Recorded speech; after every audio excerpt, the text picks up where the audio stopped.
Book 19. Telemachus and Ulysses remove the armor. Ulysses interviews Penelope. Euryclea washes his feet and recognizes the scar on his leg. Penelope tells her dream to Ulysses. Ulysses was left in the cloister, pondering on the means whereby, with Minerva's help, he might be able to kill the suitors. Presently he said to Telemachus, "Telemachus, we must get the armor together and take it down inside. Make some excuse when the suitors ask you why you have removed it. Say that you have taken it to be out of the way of the smoke, inasmuch as it is no longer what it was when Ulysses went away, but has become soiled and begrimed with soot. Add to this more particularly, that you are afraid Jove may set them on to quarrel over their wine, and that they may do each other some harm, which may disgrace both the banquet and the wooing. For the sight of arms sometimes tempts people to use them." Telemachus approved of what his father had said, so he called his nurse Euryclea and said, "Nurse, shut the women up in their room, while I take the armor that my father left behind him down into the storeroom. No one looks after it now my father is gone, and it has got all smirched with soot during my own boyhood. I want to take it down where the smoke cannot reach it." "I wish, child," answered Euryclea, "that you would take the management of the house into your own hands altogether, and look after all the property yourself. But who is to go with you and light you to the storeroom? The maids would have done so, but you would not let them." "The stranger," said Telemachus, "shall show me a light. When people eat my bread, they must earn it, no matter where they come from." Euryclea did as she was told, and bolted the women inside their room. Then Ulysses and his son made all haste to take the helmets, shields, and spears inside, and Minerva went before them with a golden lamp in her hand that shed a soft and brilliant radiance, whereon Telemachus said, "Father, my eyes behold a great marvel. The walls, with the rafters, crossbeams, and supports on which they rest, are all glowing as with a flaming fire. Surely there is some god here who has come down from heaven." "Hush," answered Ulysses, "hold your peace and ask no questions, for this is the manner of the gods. Get you to your bed, and leave me here to talk with your mother and the maids. Your mother in her grief will ask me all sorts of questions." On this Telemachus went by torchlight to the other side of the inner court, to the room in which he always slept. There he lay in his bed till morning, while Ulysses was left in the cloister, pondering on the means whereby, with Minerva's help, he might be able to kill the suitors. Then Penelope came down from her room, looking like Venus or Diana, and they set her a seat inlaid with scrolls of silver and ivory near the fire in her accustomed place. It had been made by Icmalius, and had a footstool all in one piece with the seat itself, and it was covered with a thick fleece. On this she now sat, and the maids came from the women's room to join her. They set about removing the tables at which the wicked suitors had been dining, and took away the bread that was left, with the cups from which they had drunk. They emptied the embers out of the braziers, and heaped much wood upon them to give them both light and heat. But Melantho began to rail at Ulysses a second time, and said, "Stranger, do you mean to plague us by hanging about the house all night and spying upon the women? Be off, you wretch, outside, and eat your supper there, or you shall be driven out with a firebrand." Ulysses scowled at her and answered, "My good woman, why should you be so angry with me? Is it because I am not clean, and my clothes are all in rags, and because I am obliged to go begging about after the manner of tramps and beggars generally? I too was a rich man once, and had a fine house of my own. In those days I gave to many a tramp such as I am now, no matter who he might be, nor what he wanted. I had any number of servants, and all the other things which people have who live well and are accounted wealthy. But it pleased Jove to take all away from me. Therefore, woman, beware lest you too come to lose that pride and place in which you now wanton above your fellows. Have a care lest you get out of favor with your mistress, and lest Ulysses should come home, for there is still a chance that he may do so. Moreover, though he be as dead as you think he is, yet by Apollo's will he has left a son behind him, Telemachus, who will note anything done amiss by the maids in the house, for he is now no longer in his boyhood."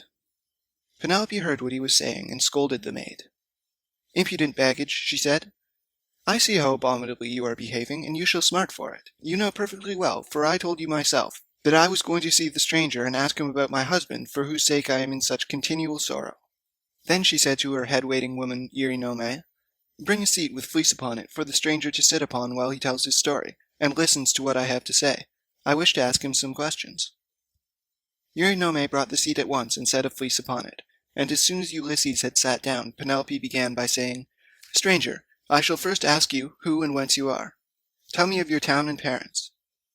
"Madam," answered Ulysses, "who on the face of the whole earth can dare to chide with you? Your fame reaches the firmament of heaven itself. You are like some blameless king, who upholds righteousness as the monarch over a great and valiant nation. The earth yields its wheat and barley, the trees are loaded with fruit, the ewes bring forth lamb, and the sea abounds with fish by reason of his virtues, and his people do good deeds under him. Nevertheless, as I sit here in your house, ask me some other question, and do not seek to know my race and family, or you will recall memories that will yet more increase my sorrow. I am full of heaviness, but I ought not to sit weeping and wailing in another person's house, nor is it well to be thus grieving continually. I shall have one of your servants, or even yourself, complaining of me, and saying that my eyes swim with tears because I am heavy with wine. Then Penelope answered, Stranger, heaven robbed me of all my beauty, whether of face or figure, when the Argives set sail for Troy, and my dear husband with them. If you were to return and look after my affairs, I should be both more respected, and I should show a better presence to the world. As it is, I am oppressed with care, and with the afflictions which heaven has seen fit to heap upon me. The chiefs from all our islands, Dulichium, Same, and Zacynthus, as also from Ithaca itself, are wooing me against my will, and are wasting my estate. I can therefore show no attention to strangers, nor suppliants, nor to the people who say that they are skilled artisans, but am all the time broken-hearted over Ulysses. They want me to marry again at once, and I have invented stratagems in order to deceive them. In the first place, heaven put it into my mind to set up a great tambour frame in my room, and to begin working upon an enormous piece of fine needlework. Then I said to them, Sweethearts, Ulysses is indeed dead. Still, do not press me to marry again immediately. Wait, for I would not have my skill in needlework perish unrecorded, till I have finished making a pall for the hero Laertes to be ready against the time when death shall take him. He is very rich, and the women of the palace will talk if he is laid out without a pall. This was what I said, and they assented, whereon I used to keep working at my great web all day long. But at night I would unpick the stitches again by torchlight. I fooled them in this way for 3 years without their finding out. But as time wore on, and I was now in my 4th year, in the waning of the moons, and many days had been accomplished, those good-for-nothing hussies, my maids, betrayed me to the suitors, who broke in upon me and caught me. They were very angry with me, so I was forced to finish my work, whether I would or no. And now I do not see how I can find any further shift for getting out of this marriage. My parents are putting great pressure upon me, and my son chafes at the ravages the suitors are making upon his estate, for he is now old enough to understand all about it, and is perfectly able to look after his own affairs, for heaven has blessed him with an excellent disposition. Still, notwithstanding all this, tell me who you are, and where you come from, for you must have had a father and mother of some sort. You cannot be the son of an oak or of a rock. Then Ulysses answered, Madam, wife of Ulysses, since you persist in asking me about my family, I will answer, no matter what it costs me. People must expect to be pained when they have been exiles as long as I have, and suffered as much among as many peoples. Nevertheless, as regards your question, I will tell you all you ask. There is a fair and fruitful island in mid-ocean called Crete. It is thickly peopled, and there are 90 cities in it. The people speak many different languages which overlap one another, for there are Achaeans, brave Etocretans, Dorians of threefold race, and noble Pelasgi. There is a great town there, Knossos, where Minos reigned, who every 9 years had a conference with Jove himself. Minos was father to Deucalion, whose son I am, for Deucalion had 2 sons, Idomeneus and myself. Idomeneus sailed for Troy, and I, who am the younger, am called Aethon. My brother, however, was at once the older and the more valiant of the 2. Hence it was in Crete that I saw Ulysses and showed him hospitality, for the winds took him there as he was on his way to Troy, carrying him out of his course from Cape Mali and leaving him in Omnissus off the cave of Alethua, where the harbors are difficult to enter, and he could hardly find shelter from the winds that were then raging. As soon as he got there, he went into town and asked for Idomeneus, claiming to be his old and valued friend. But Idomeneus had already set sail for Troy some 10 or 12 days earlier, so I took him to my own house and showed him every kind of hospitality, for I had an abundance of everything. Moreover, I fed the men who were with him with barley meal from the public store, and got subscriptions of wine and oxen for them to sacrifice to their heart's content. They stayed with me 12 days, for there was a gale blowing from the north so strong that one could hardly keep one's feet on land. I suppose some unfriendly god had raised it for them, but on the 13th day the wind dropped, and they got away. Many plausible tales did Ulysses further tell her, and Penelope wept as she listened, for her heart was melted. As the snow wastes upon the mountain tops, when the winds from the southeast and west have breathed upon it and thawed it till the rivers run bank full with water, even so did her cheeks overflow with tears for the husband who was all the time sitting by her side. Ulysses felt for her, and was sorry for her, but he kept his eyes as hard as horn or iron without letting them so much as quiver. So cunningly did he restrain his tears. Then, when she had relieved herself by weeping, she turned to him and said, "Now, stranger, I shall put you to the test, and see whether or no you really did entertain my husband and his men, as you say you did. Tell me, then, how he was dressed, what kind of man he was to look at, and so also with his companions." "Madam," answered Ulysses, "it is such a long time ago that I can hardly say. 20 years are come and gone since he left my home and went elsewhither, but I will tell you as well as I can recollect. Ulysses wore a mantle of purple wool, double-lined, and it was fastened by a gold brooch with 2 catches for the pin. On the face of this there was a device that showed a dog holding a spotted fawn between his forepaws, and watching as it lay panting upon the ground. Everyone marveled at the way in which these things had been done in gold, the dog looking at the fawn and strangling it, while the fawn was struggling convulsively to escape. As for the shirt that he wore next to his skin, it was so soft that it fitted him like the skin of an onion, and glistened in the sunlight to the admiration of all the women who beheld it. Furthermore, I say, and lay my saying to your heart, that I do not know whether Ulysses wore these clothes when he left home, or whether one of his companions had given them to him while he was on his voyage, or possibly someone at whose house he was staying made him a present of them, for he was a man of many friends and had few equals among the Achaeans. I myself gave him a sword of bronze, and a beautiful purple mantle, double-lined, with a shirt that went down to his feet, and I sent him on board his ship with every mark of honor. He had a servant with him, a little older than himself, and I can tell you what he was like. His shoulders were hunched, he was dark, and he had thick curly hair. His name was Eurybates, and Ulysses treated him with greater familiarity than he did with any of the others, as being the most like-minded with himself. Penelope was moved still more deeply as she heard the indisputable proofs that Ulysses had laid before her. And when she had again found relief in tears, she said to him, "Stranger, I was already disposed to pity you, but henceforth you shall be honored and made welcome in my house. It was I who gave Ulysses these clothes you speak of. I took them out of the storeroom and folded them up myself, and I gave him also the gold brooch to wear as an ornament. Alas, I shall never welcome him home again. It was by an ill fate that he ever set out for that detested city whose very name I cannot bring myself to mention." Then Ulysses answered, "Madam, wife of Ulysses, do not disfigure yourself further by grieving thus bitterly for your loss.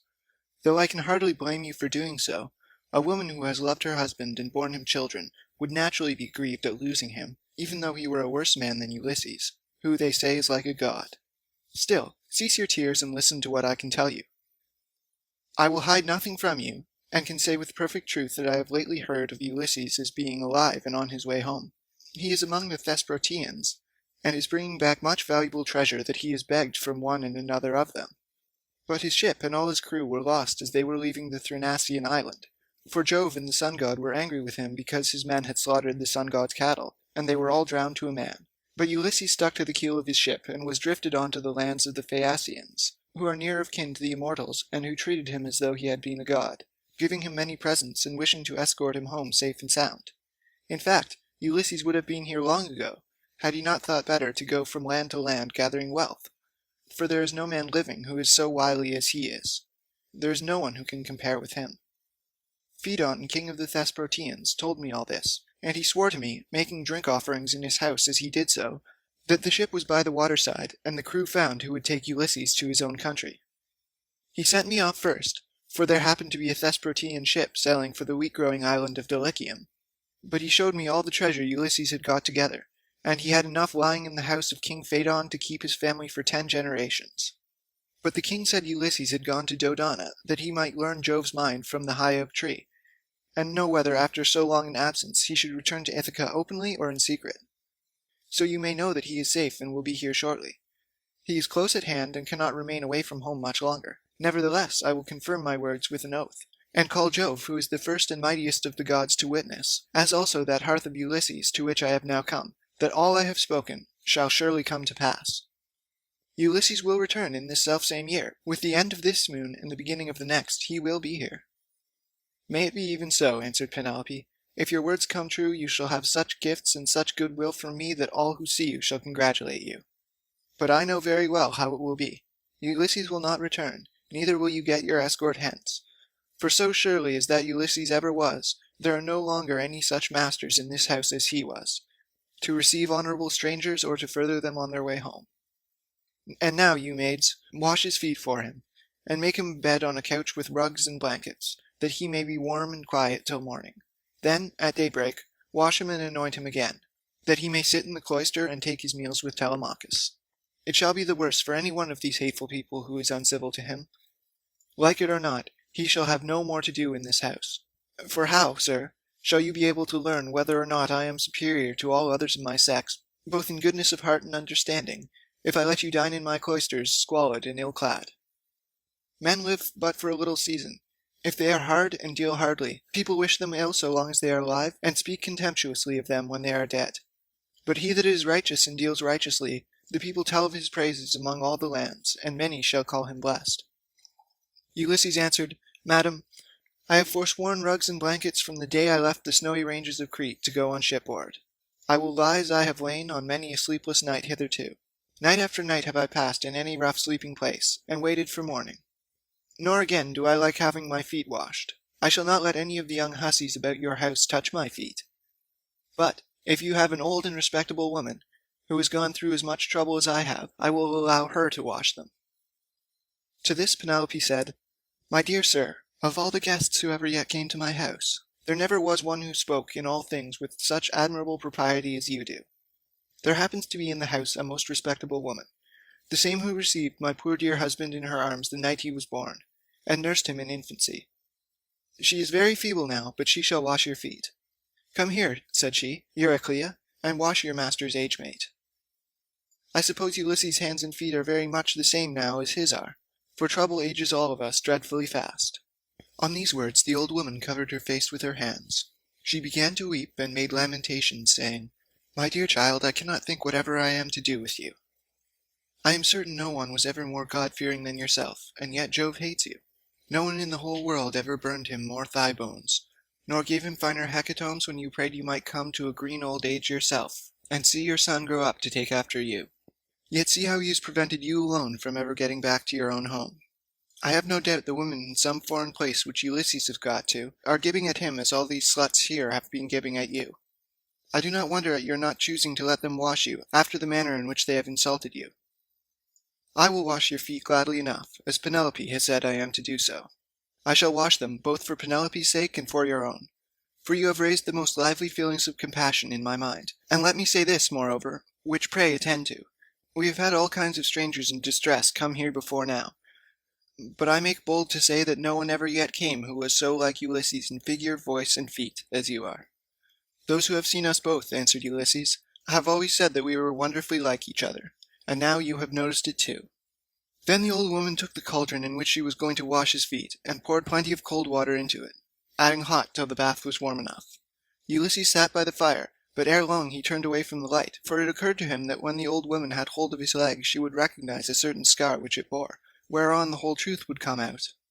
And indeed, as soon as she began washing her master, she at once knew the scar as one that had been given him by a wild boar when he was hunting on Mount Parnassus with his excellent grandfather Autolycus, who was the most accomplished thief and perjurer in the whole world, and with the sons of Autolycus. Mercury himself had endowed him with this gift, for he used to burn the thigh bones of goats and kids to him, so he took pleasure in his companionship. It happened once that Autolycus had gone to Ithaca, and had found the child of his daughter just born. As soon as he had done his supper, Euryclea had set the infant upon his knee, and said, Autolycus, you must find a name for your grandson. You greatly wished that you might have one. Son-in-law and daughter, replied Autolycus, call the child thus. I am highly displeased with a large number of people in one place and another, both men and women, so name the child Ulysses, or the child of anger. When he grows up and comes to visit his mother's family on Mount Parnassus, where my possessions lie, I will make him a present and will send him on his way rejoicing. Ulysses therefore went to Parnassus to get the presents from Autolycus, who with his sons shook hands with him and gave him welcome.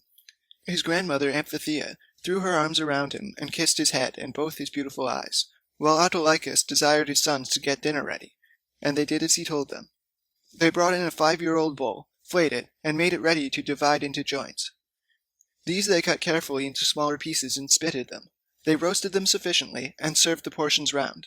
Thus through the livelong day to the going down of the sun they feasted, and every man had his full share, so they were all satisfied. But when the sun set and it came on dark, they went to bed and enjoyed the boon of sleep. When the child of morning, Rosy-fingered dawn appeared. The sons of Autolycus went out with their hounds hunting, and Ulysses went too. They climbed the wooded slopes of Parnassus, and soon reached its breezy upland valleys. But as the sun was beginning to beat upon the fields, fresh risen from the slow, still currents of Oceanus, they came to a mountain dell. The dogs were in front, searching for the tracks of the beast they were chasing, and after them came the sons of Autolycus, among whom was Ulysses, close behind the dogs, and had a long spear in his hand. Here was the lair of a huge boar among some thick brushwood, so dense that the wind and rain could not get through it, nor could the sun's rays pierce it, and the ground underneath lay thick with fallen leaves. The boar heard the noise of the men's feet, and the hounds baying on every side as the huntsmen came up to him, so he rushed from his lair, raised the bristles on his neck, and stood at bay with fire flashing from his eyes. Ulysses was the first to raise his spear and try to drive it into the brute, but the boar was too quick for him, and charged him sideways, ripping him above the knee with a gash that tore deep, though it did not reach the bone. As for the boar, Ulysses hit him in the right shoulder, and the point of the spear went right through him, so that he fell groaning in the dust until the life went out of him. The sons of Autolycus busied themselves with the carcass of the boar, and bound Ulysses' wound. Then, after saying a spell to stop the bleeding, they went home as fast as they could. But when Autolycus and his sons had thoroughly healed Ulysses, they made him some splendid presents and sent him back to Ithaca with much mutual goodwill. When he got back, his father and mother were rejoiced to see him, and asked him all about it, and how he had hurt himself to get the scar. So he told them how the boar had ripped him when he was out hunting with Autolycus and his sons on Mount Parnassus. As soon as Euryclea had got the scarred limb in her hands, and had well hold of it, she recognized it and dropped the foot at once.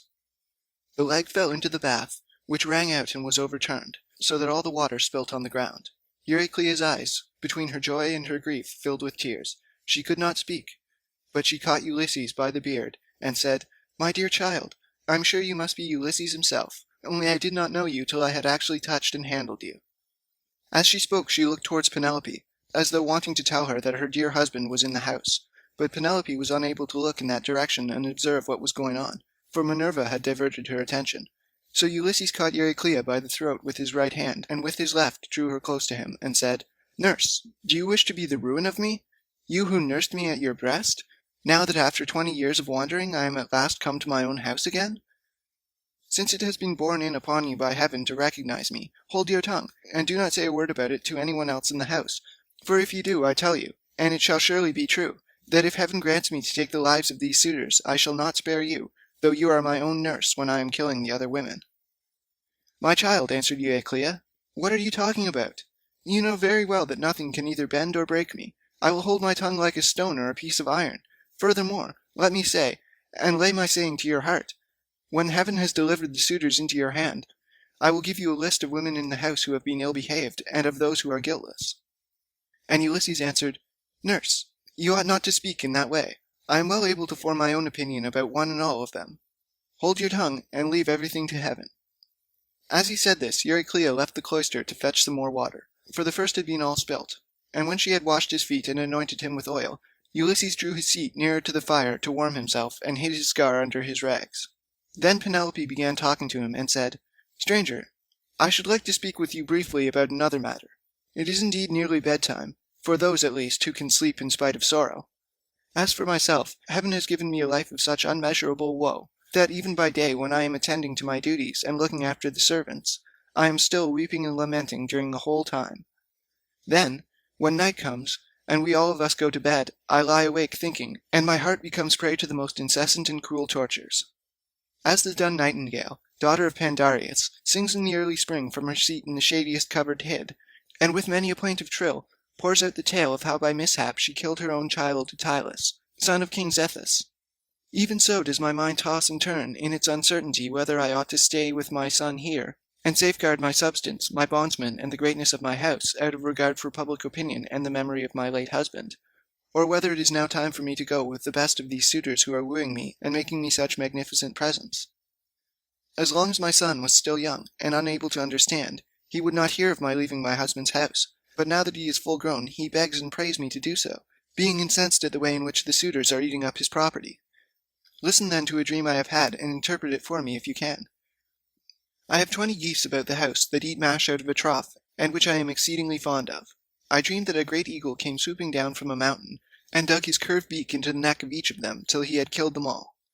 Presently he soared off into the sky, and left them dead about the yard. Whereon I wept in my dream till all my maids gathered round me, so piteously was I grieving because the eagle had killed my geese. Then he came back to me again, and perching on a projecting rafter spoke to me with a human voice, and told me to leave off crying. "Be of good courage," she said, "daughter of Icarius. This is no dream, but a vision of good omen that shall surely come to pass.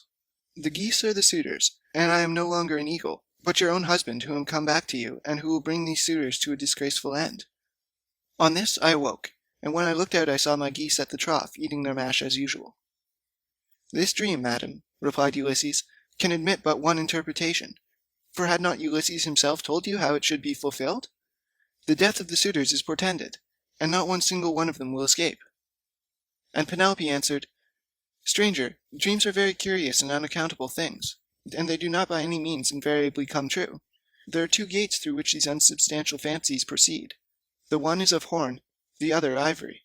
Those that come through the gate of ivory are fatuous, but those from the gate of horn mean something to those who see them. I do not think, however, that my own dreams come through the gate of horn, though I and my son should be most thankful if it proves to have done so.